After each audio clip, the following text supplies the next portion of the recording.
পূর্ব শিলচরে বিনামূল্যে চক্ষু পরীক্ষা শিবিরে ২৫৬-র বেশি উপকৃত। পূর্ব শিলচরের সোনাই রোডের পেশকার লেনে রবিবার জনসম্প্রীতির উদ্যোগে বিনামূল্যে চক্ষু পরীক্ষা শিবির অনুষ্ঠিত হয়। শিবিরে পূর্ব শিলচর ও আশেপাশের বিভিন্ন এলাকা থেকে প্রায় ২৫৬ জনেরও বেশি মানুষ এসে বিনা খরচে চোখের পরীক্ষা করান। ইআরসি আই হসপিটালের সহযোগিতায় অংশগ্রহণকারীদের জন্য সাশ্রয়ী মূল্যে মানসম্মত চশমা ব্যবস্থার পাশাপাশি প্রয়োজন মতো বিনামূল্যে ওষুধও বিতরণ করা হয়।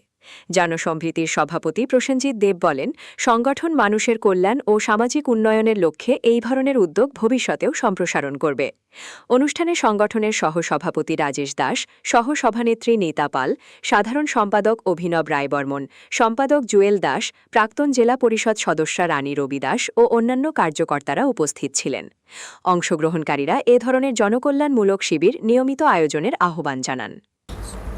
নমস্কার, আজ আমরা আমাদের জনসম্প্রীতি এনজিও তৎসঙ্গে ইআরসি আই হসপিটাল যেটা রয়েছে, আমরা একত্রিতভাবে একটি আই ক্যাম্পের আয়োজন করেছিলাম। পূর্ব শিলচর অঞ্চলের যে পেশকার লেন এলাকা রয়েছে সেখানে আমাদের প্রাক্তন জেলা পরিষদ সদস্যা শ্রীমতী রানী রবিদাস মহাশয়ার বাসভবনে, এবং এই আই ক্যাম্পে আজ প্রায় ২৫০ জনের মতন যারা মানুষ এলাকার, ওনারা এসে চক্ষু পরীক্ষণ করেছেন এবং তৎসঙ্গে অনেক কম পয়সার মধ্যে, কম দামের মধ্যে এখানে আমরা চশমাও বিতরণ করেছেন আমাদের